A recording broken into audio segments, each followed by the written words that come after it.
Proizvodnja paprike u našim krajevima moguća je duži vremenski period. Inače joj odgovaraju naši klimatski uvjeti, te je samim tim jedna od kultura kojoj se treba pristupiti sa posebnom pažnjom. Ova proizvodnja je kompleksan posao, ali uz malo truda odlični rezultati neće izostati.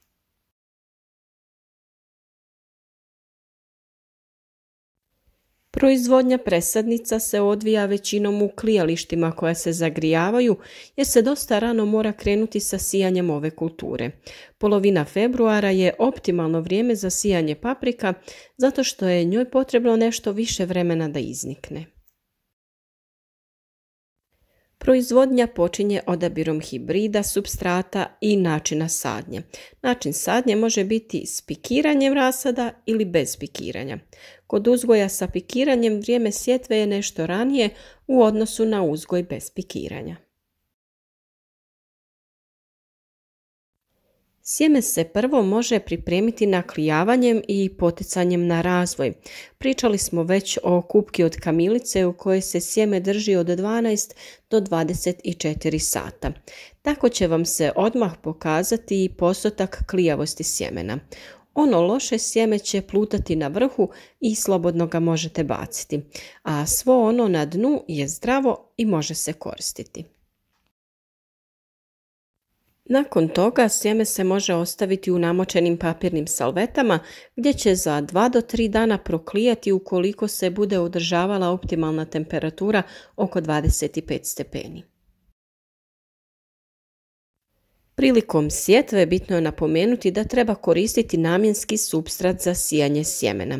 Sjeme treba oprezno sijati ukoliko ste odradili proces naklijavanja, pa sjemenke već imaju klice. Sijati možemo u stiropole koji su za to namijenjeni. Mogu to biti stiropoli sa jednom rupom ili oni sa više odjeljaka, te također mogu biti i plastični kontejneri. Ukoliko sjeme planirate pikirati, onda je najbolje sjeme posijati svo zajedno, zbog uštede prostora i lakšeg održavanja optimalnih uslova za nicanje. Sjeme je potrebno nakon sijanja prekriti sa tankim slojem zemlje i obilno zaliti. Nikako nemojte dozvoliti da vam se zemlja potpuno osuši, nego ju redovno, ali pomalo zalijevajte. Bitno je održavati optimalnu temperaturu zraka i supstrata od 20 do 25 stepeni, a vodu sa kojom zalijevate također prilagodite toj temperaturi. Nipošto nemojte koristiti hladnu vodu jer tim štetite samom sjemenu i zaustavljate razvoj. A vrlo bitna stavka je i svjetlost, pa ukoliko nemate dovoljno prirodne svjetlosti, osigurajte umjetni izvor svjetlosti u obliku sijalica ili LED traka. Ukoliko imate uslove, najbolje je da napravite klijalište obloženo stiropolom i sa ugrađenim sijalicama, jer u tim uslovima sjeme niče znatno brže. Video o samoj izradi klijališta naravno imate na našem kanalu, kao i odvojene videe o svakom od ovih stadija u uzgoju paprike. Pikiranje rasada se obavlja u fazi 2 prava razvijena lista, pikira se u plastične čaše promjera 7 ili 9 cm ili u kontejnere sa rupama istog promjera. Prilikom pikiranja koristi se i za to namjenski supstrat. Nakon toga ju je potrebno obilno zaliti, a prilikom zalijevanja treba koristiti i fungicide za zaštitu mlade biljke. Pojava gljivica je česta zbog nepovoljnih vremenskih uslova, to jest oscilacija u temperaturi. Pojavi se najčešće na dijelu gdje biljka ulazi u zemlju i napada taj dio, koji onda trune i biljka propada. Kao prevenciju mi koristimo sredstvo Previkur koje se rastapa u količini od 2,5 ml na 10 litara. S tim obilno zalijevamo biljke. Nakon 50 do 55 dana rasad je spreman za presađivanje u plastenik ili na otvoreno ukoliko to vremenske prilike dozvoljavaju. Idealna presadnica za presađivanje je veličine 8 do 10 razvijenih listova. U grijani plastenik paprika može se presaditi već u martu, dok u onaj koji se ne zagrijava presađivanje se obavlja krajem mjeseca aprila. Kod obrade je potrebno napraviti dublji rastresit sloj jer se korijen paprike nalazi na dubini oko 30 cm. Prije same osnovne obrade obavi se dodavanje stajskog i rasipanje mineralnog gnojiva. Količine koje će se primijeniti najbolje je prilagoditi prema prethodno obavljenoj analizi zemljišta. Biljke koje ste prethodno imali na mjestu gdje sadite iz zemlje su uzele dosta hranjiva, tako da je analiza neophodna. O toj temi također imate poseban video. Kod sustava za navodnjavanje najčešće se koristi kap po kap i crna mulch folija, međutim najbolja je crno-bijela mulch folija i to iz dva razloga. Prvi razlog je što svojom bijelom stranom okrenutom prema suncu reflektira onoliko svjetlosti koliko je potrebno pa ne dolazi do pregrijavanja, posebice u ljetnom periodu. Drugi razlog je što njena crna strana koja je okrenuta prema zemljištu značajno sprječava isparavanje pa se samim tim i znatno duže zadržava vlaga. Presađivanje se obavlja ručno na već pripremljenoj površini, obilježena mulch folija se buši pomoću alata i prave se otvori u koje se sadi paprika.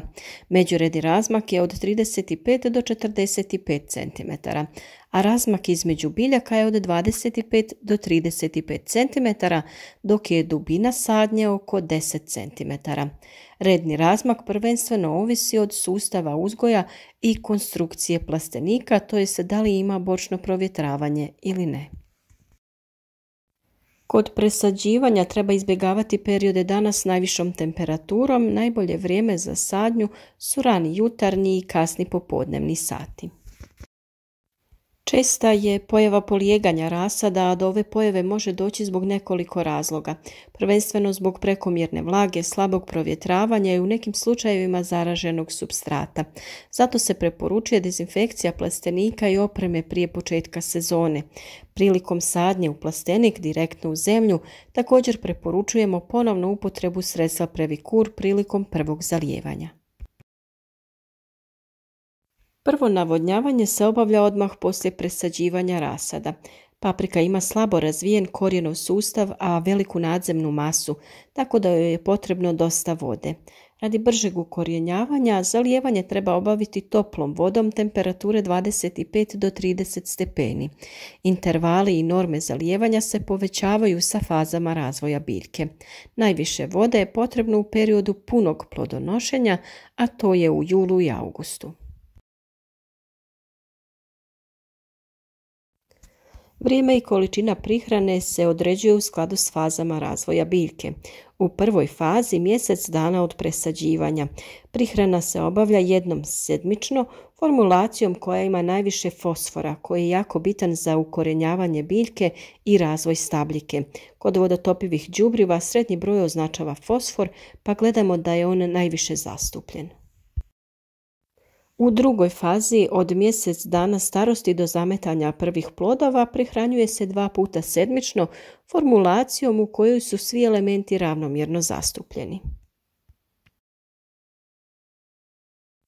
Treća faza je od berbe prvih plodova pa do kraja vegetacije. U ovoj fazi prihrana se obavlja 2 do 3 puta sedmično formulacijom kod koje je zadnji broj najviše zastupljen, to jest sadrži najviše kalija.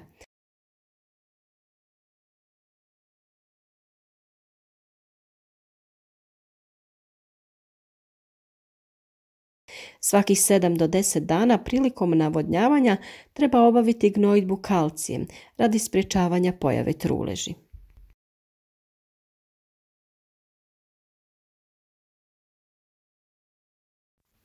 Prihranu biljaka možete odraditi i folijarno, to jest preko lista, jer ponekad biljka ne može iz zemlje uzeti potrebne količine makro i mikroelemenata, pa je u tom slučaju ovaj način prihrane efikasniji.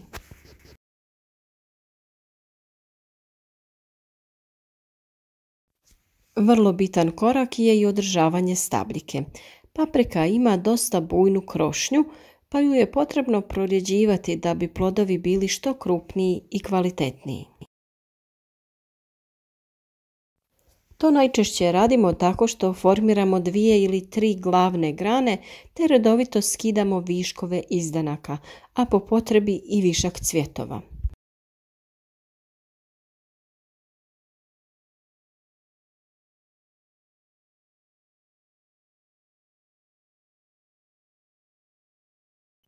Sve do prve rodne grane potrebno je ukloniti listove, kako bi na taj način spriječili razvoj bolesti uslijed nedostatka protoka zraka.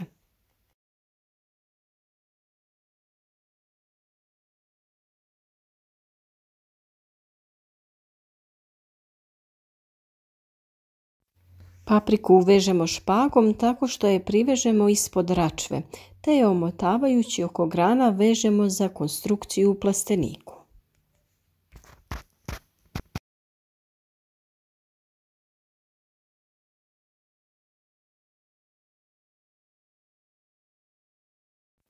Česta pojava kod uzgoja paprika je odbacivanje cvjetova.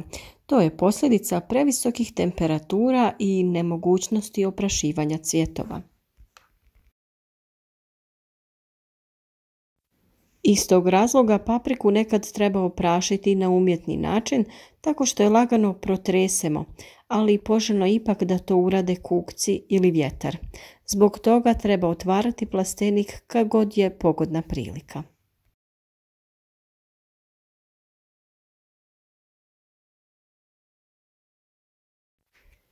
Paprika je biljka kojoj je potrebna posebna njega i pažnja, ali ukoliko se svi koraci odrade na pravi način i na vrijeme, proizvodnja će biti više nego uspješna. A još videa o uzgoju paprike kao i drugog povrća možete pogledati na našem kanalu, a ukoliko već niste možete nas i zapratiti. Svima vam želimo uspješnu sezonu koja je pred nama i nadamo se da ćemo se i dalje družiti kako na kanalu, tako i u našoj Facebook grupi Proizvodnja voća i povrća u koju ste svi dobrodošli.